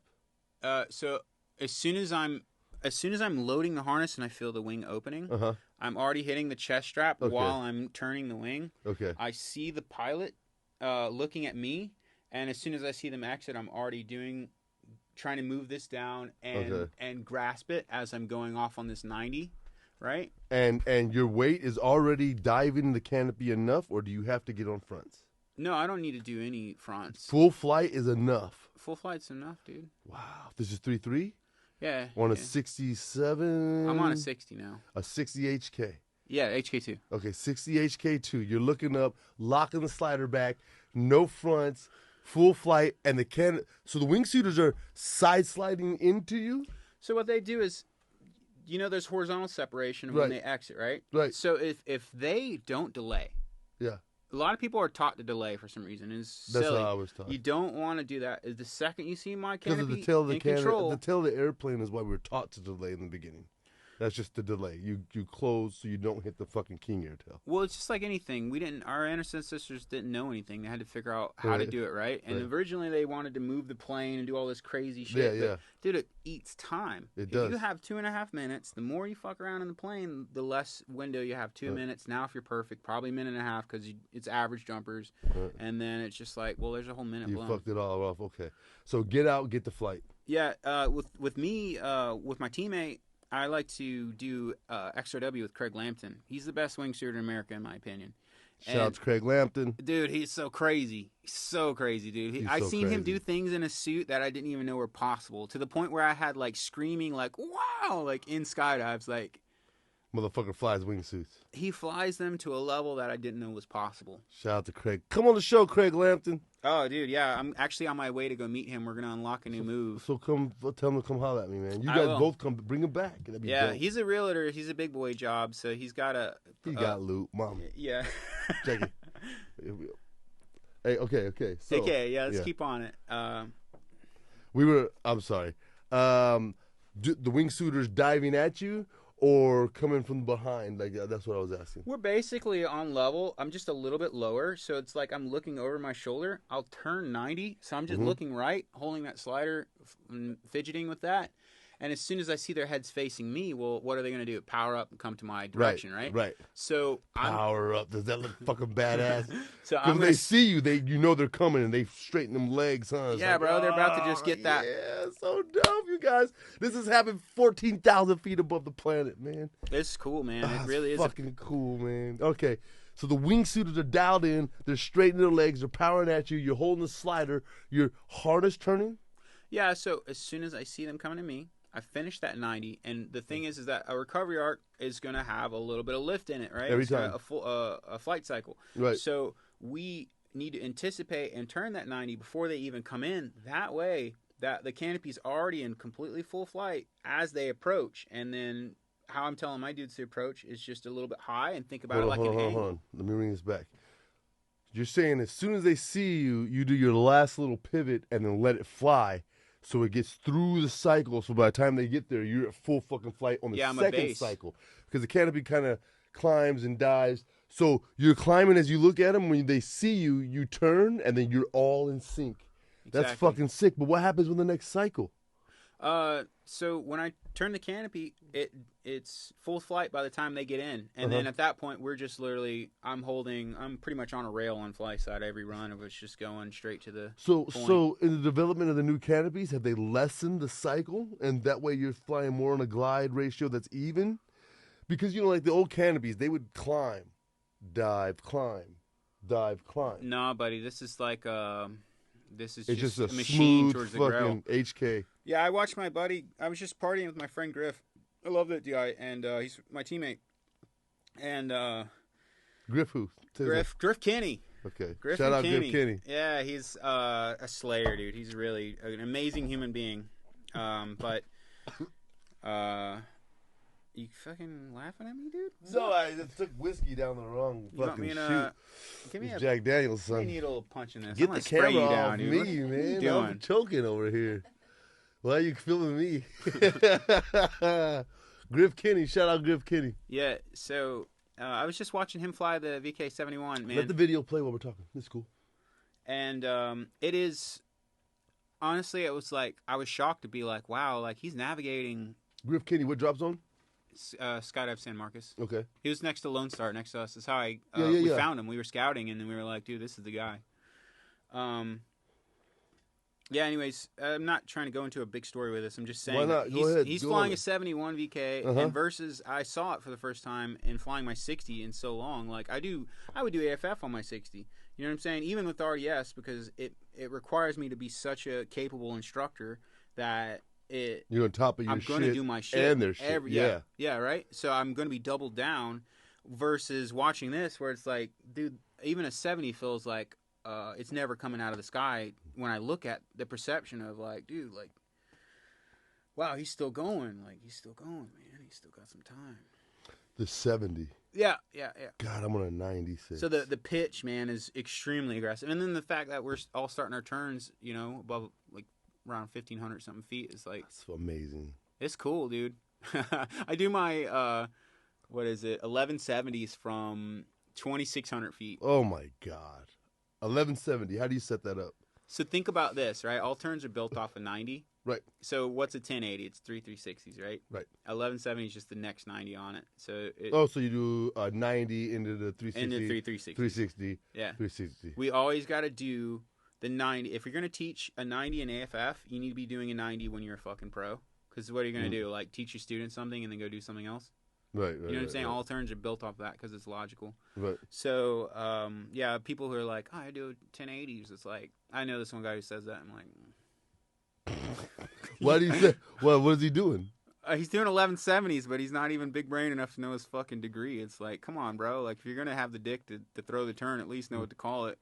Who cares? Come on, buddy. Come on. I'm not up there counting degrees when I'm hucking that shit. I mean, if I'm high, I'm spinning. If I'm low, I'm not spinning. Well, that's my thing is like, okay, well, that's the difference between somebody who's throwing an exact turn and somebody who's just like, all right, I'm here. I'm just going to start fucking rotating. Which one would you rather be? I want to be the guy who's extremely technical with every fucking fuck thing. That. I'm here and I'm hooking it, man. I don't Check take altitude. Risk. Fucking throw the fucking. I take zero risk. I don't take risk either. I just know if I'm at 1,000, I'm doing a 5.4. And then on the velocity, you just know your canopy, right? My 450s are at 9. Yeah. If I'm at 1,000, I'm not gonna go long. I fucked up my setup. You got a bedpan in here? I fucked up. You got a piss? We can pause. I'm just kidding. We can pause, man. We can pause. You want to pause? Let's play around a little more. Okay, because I'm vibing. Okay. So, if I have fucked up my setup, which happens, I'm not going to blow the turn. Yeah, she drinks mezcal. Good. Yeah, I'd feel like dressed in a room of nudists right now if she wasn't drinking. Hey, yeah, she's good. I'm the weirdo in the room. Let's take a pause. He's not fucking listening. He's got to piss. I'm listening. WazzyCircus Radio, baby. We'll be right back. Short commercial break. Choo. Yeah. What time is it? Are you having fun? I'm having a fucking blast. Yeah, dude. We've only got 30 minutes. You got to go fast. Oh, for real? Yeah. Welcome back, everybody. It was a short potty break. You know what I'm saying? This Jack Daniels is doing this nice. We had to tinkle. All right, so we're back to the reinventing the Mr. Bill. Yeah, actually, let's play. So we've been chatting a lot about the past, but let's talk about what's kind of more pertinent about the story, and then get talking about the future here. So real quick, hold on. Okay, so Lodi, Chattanooga, tragedy in your life, which God bless. And now you're looking for a new way, and you come up with this in the bed, depression. You come up with the whole dive flow, and you're going to reinvent the Mr. Bill. And then how does that progress from there? So really the idea first was Look at Zach. Mixed vertical piloting, right? Before I knew what to call it, Zach actually came up with a name, right? And so that was the first idea. I met him on the way to San Diego. And we had talked a little bit, and let me tell you about his invention. Okay. He showed me an invention while we were drinking and being boys. He showed me an invention where he created the sketchy whip, and it's not public. It's definitely something that is like far out. It's only been jumped a few times. It's an experimental thought project. This guy's crazy smart. The sketchy whip. And so what it does is it allows two jumpers to tether together and jump out, one wearing a tandem system. And it has a 20-foot tether inside of this little bungee pouch. Ew. The guy in the tandem system throws a drogue. Fucking dope. I'm not listening to you, motherfucker. Hold on. Hold on. Let's talk this video. This is dope because this video and what I'm talking about are equally as crazy. Yo. So he reaches up and pulls that cutaway system. Are you spinning as he cuts? You spin him and then he fucking cuts away? Bro, in the manual... What the fuck just happened? In the manual, we got such a good little description about, like, okay. Dude, that was fucking dope as fuck. Okay. Yeah, bro. Blake is watching. Zach on his back. Oh, you dive first. You dive and then he cuts away. We can throw him above level if I do it on a rear riser. We figured out. I want to do that. I was trying to get you earlier, bro. I know. Think I wasn't? I would pay for that. Yeah, well. Are you going to swing me from a... You told me that and I was like, fuck you. I remember that. You said, yo, I can rear input makes the wing dive like an egg. But you said, dude, I can spin... Because I said, what if I hit you? And you go, I'll spin you. You said I'll spin and you can cut away and it'll throw you away from me. And I was like, the wing. Yeah. And I was like, yeah, fuck that too. Like, you're not throwing me up. I didn't know it was that. That was dope. Can we watch that again? That was maybe the world first doc of the Swift 3. Fucking good. Listen, you guys. Okay, imagine a Mr. Bill, but you've got a strap, right, with a cutaway handle on it. Like so you're hanging. You're not like holding on with string. It's two Y connectors, so it's two risers with a set of D-rings in the middle with some webbing. All right, it's made out of skydiving equipment. You can see the stuff in the manual too. And Mr. Silky is made out of triangle shape. Mr. Right? Silky's upside down in his harness right now, holding that fucking wingsuiter. So it's a successor to the Mr. Bill because it is in 100% reliable way to take a person with you on a canopy deployment. So what'd you do? You did the weight restrictions on the risers. Right? And added them together with the cutaway system and came up with a number that was okay. And now he's hanging upside down from you, grabbing Blake on a wingsuit. That is fucking... And are you guys... Okay, I thought you got to make sure you have... I told Blake to fly forward so that we didn't slap heads. Blake was still a baby. He was only 80, 90 jumps back then. He was really 80 wingsuit jumps, really. Dude, you fucking spun him... And then he cut away himself and flew away from you while you were fucking spinning. Our full flight is 100 miles an hour. 101. So he's upside down, grabbing Blake's rig on the wingsuit. Yeah. And you guys are spinning. We're simulating the inverted two-stack. Whoa! Once we realized what it was, then we're like, okay, well, this toy's lit. And so the Look whole at reason that. You guys are vertical head down on the wingsuit with the fucking parachute and the fucking thing. I love that you're geeking, bro. We had a little flash MVP in there because we wanted just to kind of get people prepared.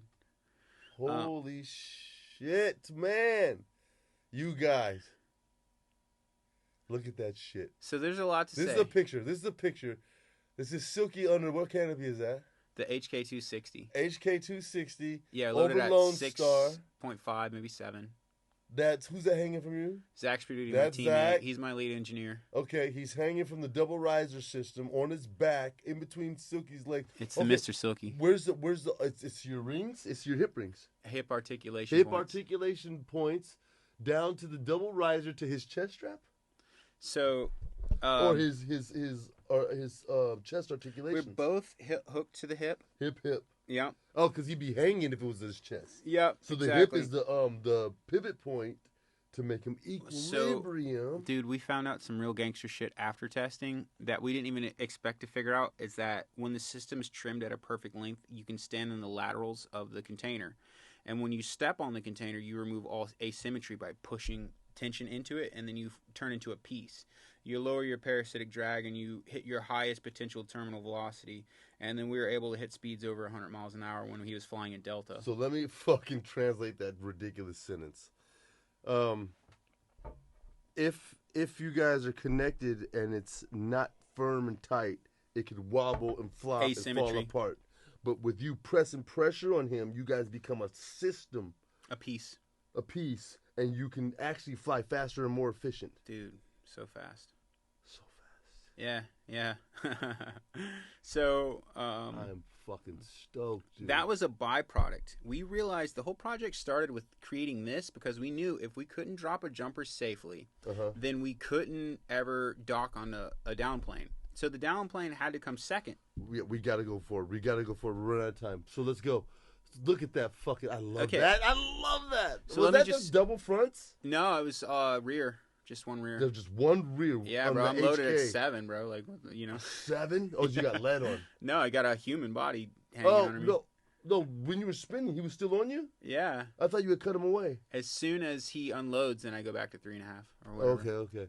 So you take that idea to now we're going to get to the downplane. The double downplane. Yeah. So let me say it. Hey, listen, we'll come back and do another show, okay? If we trust me.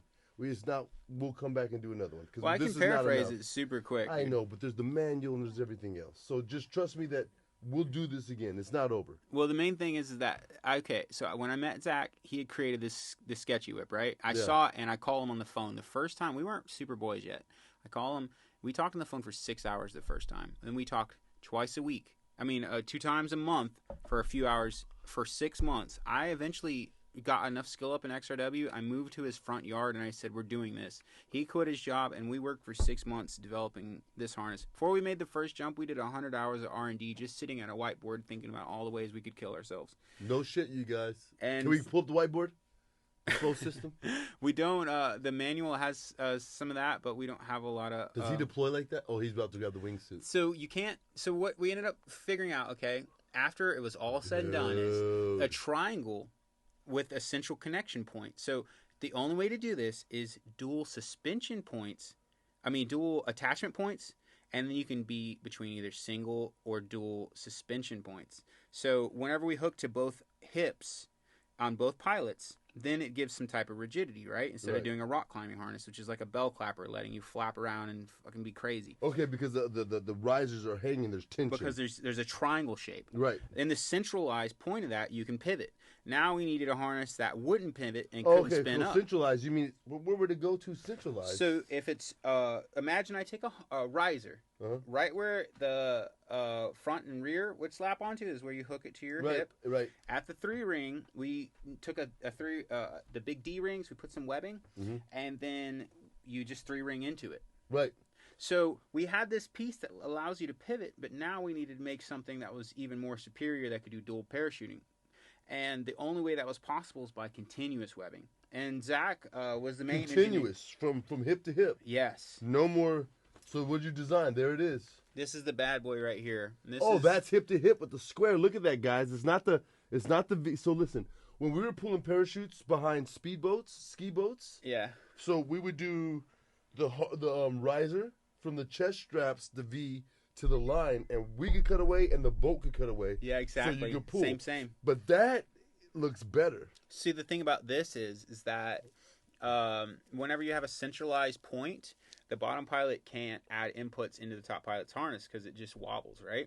But here, because it's a single line. This is connected to the harness. Yeah, so to the hips. But the beautiful thing is when you're experienced, one pilot can fly 2 parachutes at the same time. Because if I do a hip input, what happens? The other wing does the opposite input, and then we mirror each other. Hold on. Let's do this. We're getting crazy, bro.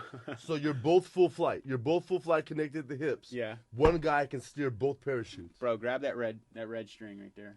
Okay. There we go. Get ready, right? All right. Okay, these are connected to our hips. Right. Pull your right hip away from me. Now my right hip pulls away from you. Yeah, exactly like on open. Oh, wow. Hey, guys, can we see this? Can we go to the upper view? The upper camera? Oh, it's not even on. Here, just pull it more towards your way. No, bring it back. Just lean back a little bit more so the camera can see it in frame. No, I was talking about the top one. But it's not okay. On. So pull right and let the guy see it. Yeah. Look. And then pull left. Hey, so this box shape stops it from spinning up. So right now it looks box, but the feel, like my eyes closed, you can feel the whole system move. I can feel you pull on the harness. Yeah, bro. And turn. So you guys are downplaned. You're downplaned, and one guy can do a harness input and fly turn the whole thing toward the drop zone. So if you both do it, you go faster. Oh, yeah. So one guy does it. Do you spin? You got to read the manual, bro. There's so much goodness in there. So you've done the work. We've done thousands of hours of R&D. You guys, there's a manual. There is nothing left, honestly. There's a fucking manual. Other than maybe the few innovations. So what we think that can be done now is the only thing that's dangerous. The blue and the red are the cutaway systems. Yeah. Both are a cutaway? Yeah, top pilot and bottom pilot have their own handle. That has to be a mandatory on every system. Why does it look different? Why is that? Just because this is it's one cutaway system. Both people can pull it. Yeah, bro. You want to hit that? I see that. Can you fucking rip this handle? No, I can see it. So look, guys, if I pull red, it pulls the whole system out.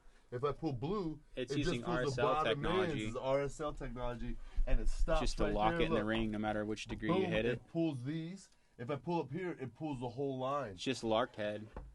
Man, that is fucking genius. Yeah, it's the simplest design, and that's why this one. Why don't you need the rings on the top? Am I just ignorant? I'm probably not seeing something. Because you got to think about this. This stays with me, and the rings are the separating part that stays with the bottom pilot. Oh, it's just the 3-ring system. Yeah, it's just the harness system. Here, check it out. We separate, and this is what you leave with when we stop the downplane. So here's the deal. What's the setup on the plane like? Oh, bro. I mean, right? We could talk. They're gonna end up reading this if they're into it. Nerds fucking nerd out, man. Yeah. So hey, he built this for you to nerd out. Look, that's the dive flow, guys. All TIs, check it out. That's his dive flow, son. It's more. That's all we gotta do is punch the student and cut away. That's what we're taught, right? Punch the student and cut away. I really want to show you guys this. What's going to happen in the future, right? Okay, so we did proof of concept. Right now, everybody's like, oh my gosh, you did it. But the reality is we're not sending it anymore because it doesn't matter. What we're trying to build towards at this point is I've already spoke to the USPA. Next, we're going to build some base data, more research on that to see if Petras or HK2s can fly with Ts, all kinds of stuff like that. We want to hit the highest vertical speed, and then we're going to start doing trail plane experimentation. If we can get the timing down and only have to do it twice in a row, then we have it for sure. What do you mean trail plane? What do you mean? Look at this picture right here. Yeah, but so what, you're going to have how many jumpers? You trying to build 4 ways on this shit? Look at this, you guys. Fuck you, man. So look.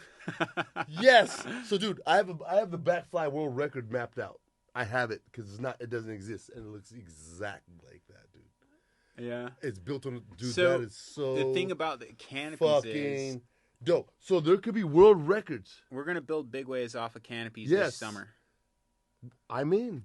And the thing is that what are you doing? We're going to use speed mules as a way to accelerate the base to free fly speeds. What the fuck is a speed mule? A speed mule is the first person who docks, who gets underneath the base and hangs and accelerates it. Hey, I'm a fucking horse. Are you kidding me? And that's going to get the free... We think that... I was born for this. If we can get a base up to 110 and get 2 mules to hang off, we think we can get it to 145. And what if we could just And we can do slow sit, big ways off of it, building... what about just belly big ways first? I mean, that's what's going to end up being, but... What do you, I mean, you and I both know what it is before we're dead or after we're dead. People are going to be sending this on their head. They're going to be sending this shit. Yeah, because technology is going to change. Oh, dude, they're going to be We just had to open the door for everybody. They're going to be flying 12s. Yeah. Silk. What's up? Holy fuck, man. Do we have the video real quick because we got to get the fuck out of here. The video of you guys in the double down plane and the belly flyer coming in and down. Play Blake's video because it is the hottest one by far. Here's the deal, man. That motherfucker. I said no to you guys on that boogie because I was busy and others, and I was scared, man. I'm not gonna lie, but I regretted it. Everyone was. Hold on, within a week later, had 24 people turn the slot down. A week later, you fucking told me. No, I saw the video of the belly flyer who wasn't even part of our crew. He was just some random dude from Houston that docked. Is that right? Sorry. Can you go to my... Hey, I was heartbroken, man. I was heartbroken. Listen, the thing about taking advantage of your opportunities and facing fear. And, of course, we're skydivers. We face fear. We don't give a fuck about fear. I was scared, man, and I passed up an opportunity to be fucking thrown from an HK2 into the fucking space, flipping on my back, man, because I was scared. Well, you know, you could have burned up and crashed and died like some of the astronauts, bro. You sat there and you pulled out the manual and you were very clear with me, man. You were very clear with me, but, you know, there were bands playing during our podcast. There was a fucking... People were drowning. Okay, listen. Boogies. Listen, skydive boogies. The bounce house with the foam machine blasting into it, skydivers drown and die in those things, so don't do that. So we had people fucking passing out in the bounce house. We're shooting a show in the land. I'm just a pussy. There's no excuse. Hey, you know what, buddy? Fucking go on the jump. Look. Show it. Look at these motherfuckers, dog. 24 people turned it down. 24 Yeah, of but the I'm best not pilots in the game. I'm not 24 people. Look. Let me tell you. I could have done that, Silk. I should have been the first, bro. And he sucks. Look, no, you don't suck, bro. You're awesome. But I wouldn't have done that. I would have hung with you, bro. Yeah. God, that was amazing. Let's do that again. Bro. Please, let's do that again. Look, you guys, if you don't understand, what are the 2,000 hours of work. What are the canopies? What are the canopies? HK260. Both of them. Yeah, identical. Two Identical mass. HK260s. It's Adam and Zach. They get out with the Mr. Logan Bill thing. Snoddy, Griffin, Kenny, and Blake Smith. Hey, they get out with the fucking Mr. Bill system. Somebody rolls on their belly, throws their parachute. Now they're downplaned twice, and then a belly flyer who is just like has 100 jumps or something flies in and docks on the side. Will you do my profile one more time? You can actually see a real flow of like what's going on, because the flow is actually a bit complex. So there's two things I regret, man. I didn't buy a house here in Austin 5 years ago. I'd be a millionaire, and I didn't get on that jump at the boogie with you, man. That one. Yeah, play that one. Hey, man, regret's the hardest thing to fucking live with, and laziness and fear are not valid excuses. 2 weeks later, 3 days later. 3 days later, why didn't you do it? It was cold. Oh my God. But here's that the shouldn't thing, come out of your mouths, man. We should take advantages. If it's cold, show up to DZ. It might be a little windy. Learn some shit, man. You gotta show up, man. I didn't show up that day. I'm gonna tell you right now, dude. It's gonna eat me up, man. It's some people who were years, man. To be super professional, some people who are considered the best at canopy piloting alive right now blew it off. I asked them directly because I knew, hey, I better put the best on this, and then we slowly started whittling down. The best are busy, bro. Dude. Let's be real, man. A lot of them just either have. It's really difficult because people who are at my level or higher are too high ego.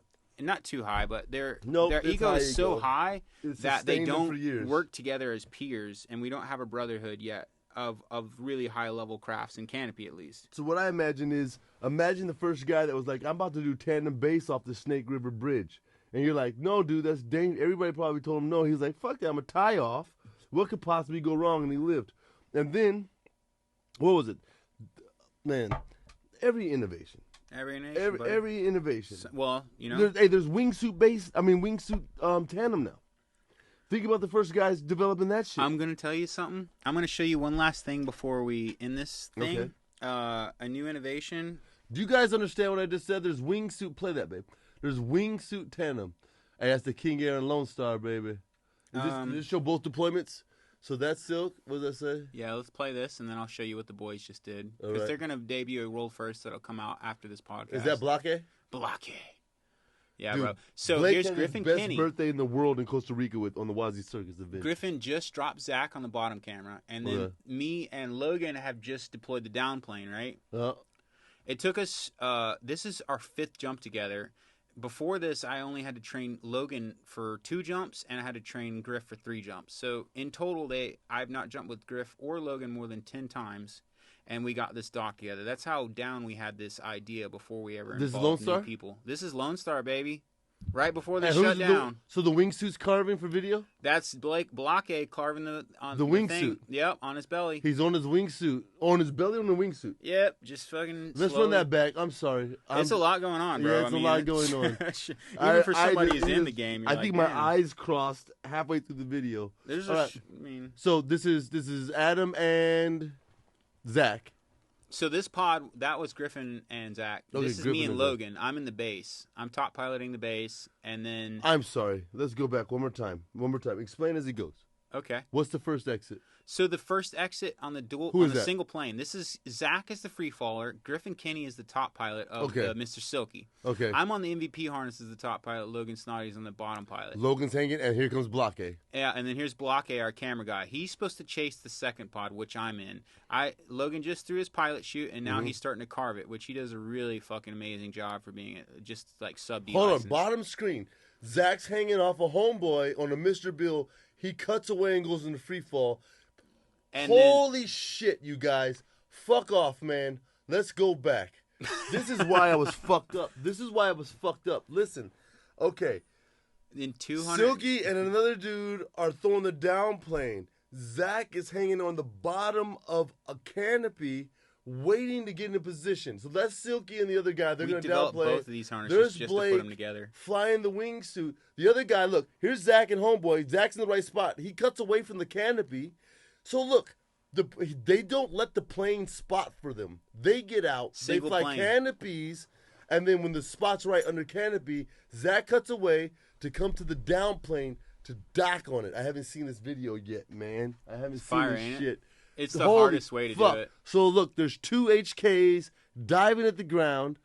You guys, what, 14? So you're like 10 now. I'm calling out. Here comes Zach. Are you guys talking through your comms? We all have comms. It's Everybody mandatory. has comms. It's so technically hard. So he docks on the harness. Look at Zach pulling it off. Fuck yeah, Zach. Bro, we were screaming. We drank a $100 bottle of tequila that night, dude. And out of a shotgun, it was like... So what's the next level? Does he dock and then move to the hybrid? Why did he fall off? What's the next point? Does he go head down on the top? We did it back to back on the next jump, and on that one he flipped over instead of going underneath. We were just exploring, we never done it. So what's next? So the next thing is now I just spoke at the USPA conference. Yes, listen, you guys. The USPA conference in Houston was yesterday. Couple days ago. Mr. Silky spoke in front of the conference trying to explain to these old cats what the fuck you do with 2 parachutes and a down plane. It was crazy, honestly. If we're going to sit here and drink and talk about it for real, like, it was crazy to be in the situation of being like, oh, hey, directors, we're opening consistently at like 7 and then getting up to a 33 theoretical wing load, but we're being safe and this is what we're doing, right? Wing load. So the Canopies can take a 33. Oh man, there's so much force. What's the max force on an HK? Dude, you're gonna have, like I said, there's a big ass manual. Fluid wings, holla at me, man. I'll fly your shit and talk about it. Chuck Akers, go back. Chuck motherfucking Akers. Yo, he's a legend, man. He was super hospitable. He's a friend of mine. I've known Chuck for years. Radio hosts down in Houston, AFFI, I think. Chuck is the man. Chuck is a gem of American skydiving. Yeah. Right? Like, let's be real. He's badass for sure. He's badass. He's been in the sport 37 years, he told me. It's just like, dude, respect. You know, it's a long time to. It's a lot of knowledge to gain. Shout out to Spaceland. We're sharing Spaceland, Houston, man. So we got to end this shit. Do we have time for the story? Silk. Go ahead and find your story. You're gonna read it. Oh man, I gotta read at this point. Yeah, you gotta read at this point. I'm illiterate. What's up? I know. Hey, can you pour me a drink while I'm getting please do fabricated? That. Yeah. Innovation, man, pushing the limit. This isn't like a thought experiment. You understand? It is a thought experiment. You gotta obsess. You hear me say it a lot. To be the best in the world, you have to obsess. Obsess means sweating in your sleep. It means being single. It means being poor. It doesn't matter. It means suffering every day. Ramen. You don't taste it because it doesn't fucking matter. You give up everything that isn't what's going to get you there. Obsession. I use it to get to my tonal instructing, and I use it to get to my T4, and then I just burnt the fuck out just because fuck off. Comes in waves, bro. But there's savants that cut away from life. You know, whatever it is, man. Mathematics, they lock themselves in a room. Artists, they go to a fucking cabin somewhere. Writers will go to Alaska and get a cabin and just shut down and fucking focus, man. I'm trying to focus on these books. It takes a lot. To be the next, not the best. Fuck the best. Okay, you're the best. But are you innovating? Innovation is next. Innovation is next. Innovation is next. He's not trying to be the fastest swooper. This is different, man. Anybody can go through the gates at 100 miles an hour different. At this point. Not anybody. Come on, let's not take it. Well, I guess you're right. That would be demeaning. Supers are the coolest motherfucker. It's really hardcore shit, but at the same time, like, it's done over and over. The next level, the envelope, the cutting edge is a difficult fucking balance to walk. Because life is tough. You're not sponsored. You're not fueled. Nobody do it. has your fucking money. Nobody in the world Nobody even understands what the fuck he's talking about. I've been listening to Silk for 5 years. In all 224 years of skydiving, I've solved the most complicated relativity problem that could have ever existed. You know what I'm saying? In 225 years of skydiving, he solved the most complicated... Wherever... Relativity, buddy. Yeah, there we go. Hey, man, I love you. I love you too, bro. It's been cool coming out here, man. That shit, I didn't know you even ran a podcast like this. Honestly. I heard you did. But... I'm so glad you didn't self-destruct, which would have been easier than what you did. Yeah, anybody can fall off. Right. It takes no skill to do that. But to come up, oh, man, but hold on, man. It's not like you were like, I'm giving my life to real estate and became a mogul. It's not like, oh, I'm going to go make chips and code. Set paths. It's not like there's a course. There's nothing you could have purchased. There's no books. There's no podcasts. There's those people. There's Homeboy you met, the best wingsuiter in the world, and the crew dogs you met. That's what it takes. And without them, you wouldn't have been there. So if you didn't show up to that drop zone hungry, dude, this is a different path. This isn't, I went to University of Phoenix and maxed it out, and now I'm the best fucking. This is brand new. A path that's never been laid. My heart's pounding, man. I'm so honored. One more toast. Yeah, buddy, it's been good, dude. It's crazy to be in my life now. One of my only regrets is that I didn't push it that hard for myself. You're still alive, bro. What's up? What's going on this season? I'll live forever, man. Well, regrets are only by people who can't get it anymore. All I'm saying is you got plenty of life in themselves, buddy. You still got much swoops left. You gotta learn to live with regrets. That's what Jay-Z said, man. Hey, one thing I can say while we got a minute is like if it only takes 10 hours, even 100 hours, it's probably not worth having.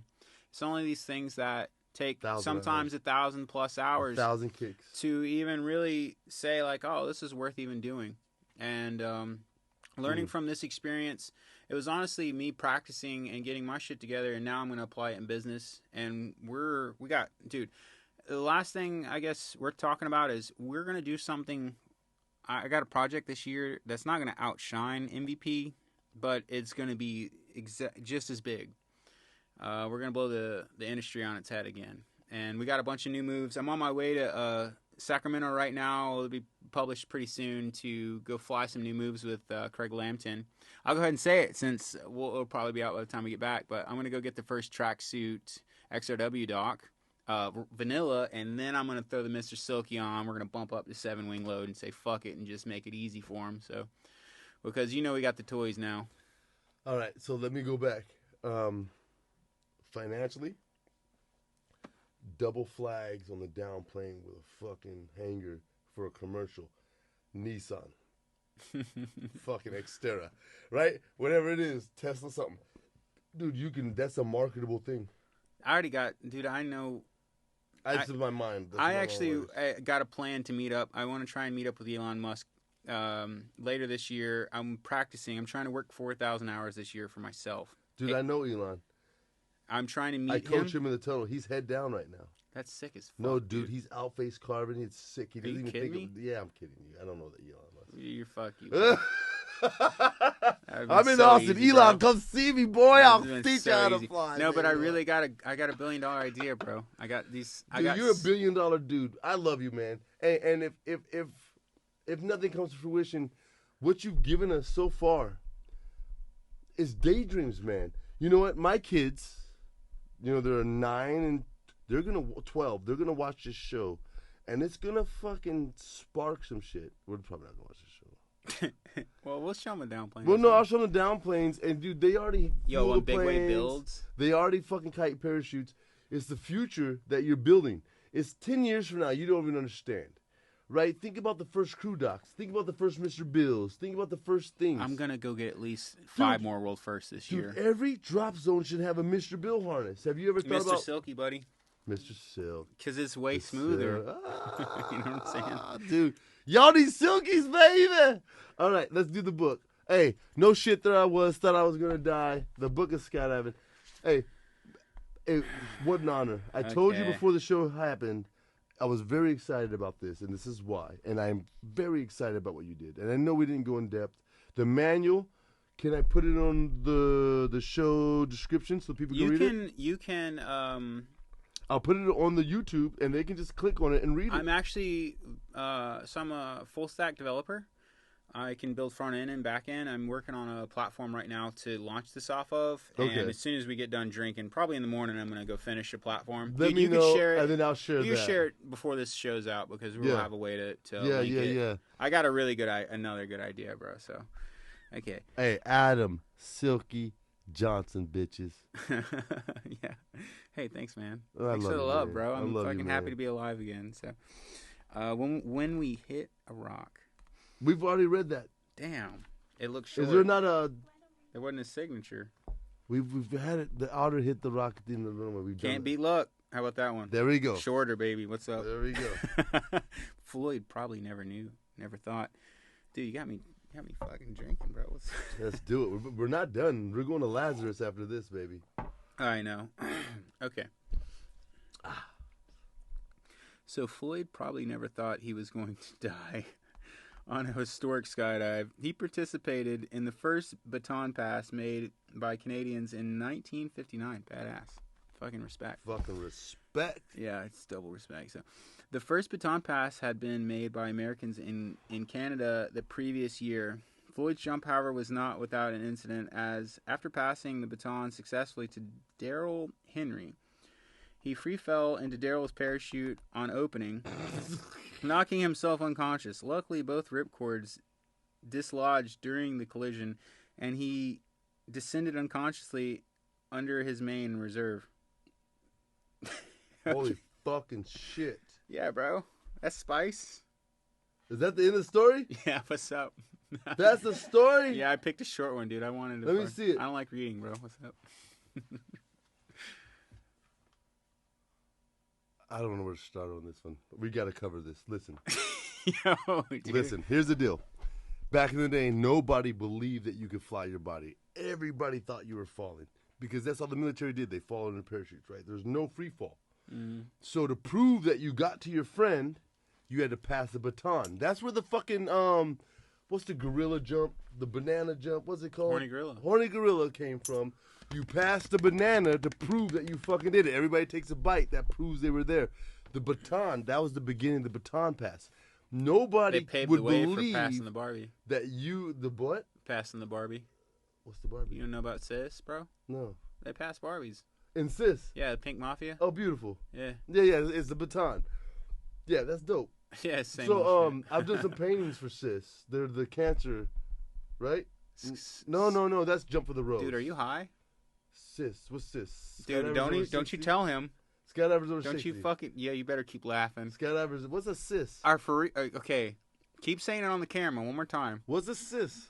It's fucking sisters, dude, in skydiving. It's about chicks. Female skydivers. Okay, that's dope, sisters. Y'all pass brothers. That's cool. I've never met a sis, I don't think. I've just done Jump for the Rose. That's cancer. Bro, they have boogies where they like are all about female empowerment in the sport. It's beautiful. I actually fully support that because I think that we should have a cool way for these girls to network and a cool way for them to build a community up. Listen to your boy, Granddaddy Waz. Stop fucking trying to fuck every girl you see that skydives, and we'll have more skydive chicks. You guys are making it uncomfortable for every girl that walks in the drop zone. If she's halfway decent looking, you're trying to take her from her husband, dude. Y'all need to chill the fuck out, and that's why there's not many girls that skydive. It's more about just not being skydiving chicks. You just gotta don't shit where you eat. Leave them alone. Let them skydive. It's their fucking right, man. All right. Anyway. Passing the baton. Wow, what a tangent. So, passing baton. So this dude passed the baton to his buddy. It sounds like to me they were low as fuck. Homeboy dumped in his face, got kicked, and both of his handles came out. So he had a main and a reserve when he hit the ground. They collided with his opening main is what I read. I mean, I just read that. So Daryl Henry, he fell into Daryl's parachute on opening, knocking himself unconscious. Luckily, both ripcords, not pilot chutes, became dislodged during the collision. That is fucked up. Yeah. How hard do you have to hit something for your ripcords to come dislodged? Bro, there's a fucking track that came out of Europe a couple years back of a camera flyer slapping a tandem wing and the student's nose being broken right after. Yeah, he ripped holes in their top skin. I'm surprised he even lived. So... yeah, I mean, even any type of collision that isn't the way we're doing it with Canopies is pretty fucking stupid. Bro. Not with the Silky. Not without this, baby. Yo, WazzyCircus Radio. Keep your head on the swivel. Hook that shit. And now you need to do some vertical. Don't do that. Read the manual. Yeah. Hey, actually, we suffered for this, and the main thing, if this is the last word I get to say, is like if you're going to attempt any of this, just make sure you're moving the ball forward. Don't learn the same lessons we learned. Go knock your partners out and feel like shit for the rest of your life. No shit. No, let's cover this because you didn't say it. One time you were spinning so hard, Zach passed out. You cut him away. I passed him out, yeah. And you cut him away. Yeah. In the free fall, passed out. Because y'all were spinning, so you had no choice. And because he has 14,000 jumps, he unconsciously went stable while he was, I'm calling bullshit. Nah, bro. No, he did. But you can't, bet on him having so many jumps that he goes stable when he's unconscious. Well, that's what I saw. While he was gassed out, bro, his body just kind of arched, and I was like, "This boy." When he came, go back to that bullshit photo. when look at that shit. When he finally opened up, I kept screaming at him to open. Right when he did, I was like, 90 right, buddy. Like talking to him like I was fucking. Oh, because you had comms. Yeah, we had comms. So it's not like you just screaming at him. No, I was literally telling him, "Hey, open your parachute." So he was delirious, right? Coming back, and then I was like, as soon as he opened up, I'm like, 90 right. You could tell he was passed out. Yeah. Because he was flopping. Bro, I mean, he looked like shit coming off me. Oh, just my looked like God, Silk dog. Zach, you're cooler than Silk. Dude, without his sacrifice, we wouldn't have had the pioneering. Because the thing is that I can't clone myself. I can't fucking make people do what I want to do. And that was the only crazy motherfucker down. The more we went farther down the rabbit hole, the more he realized somebody's going to kill themselves doing this. And if I don't do it, and me too, then somebody's going to get hurt. So we just felt responsible for our inventions. God bless you for being responsible. WazzyCircus Radio. Keep your head on a swivel. Hook that shit. Patreon. It's valuable. It's not just for me. It's kind of for me, but it's for you guys too, man. It's all this shit, man. We're trying to get jerseys and go bigger. I mean, why Cozumel? Let's do the Blue Hole. Let's go to fucking Egypt and Morocco. It takes. I want to go to Tahiti. I want to rip some fucking dubs. I want to go to Cambodia and fucking Thailand. I think we want to go to Thailand. We got jobs, man. So you guys supporting us helps us out. Whatever. Stay safe. Stay away from MVP. Never give up on the gates. Never give up on the gates. The Church of the Rears isn't real, man. Flair. Reserves I love aren't you real. guys. I love you guys. WazzyCircus Radio, hit me up. Boom. Silky! Yeah, it was really good, man. Was that fun? I had fun, dude. I'll come drink with you anytime. Let's go get some tacos. Okay. Tacos. Okay, you fat bitch. Yeah!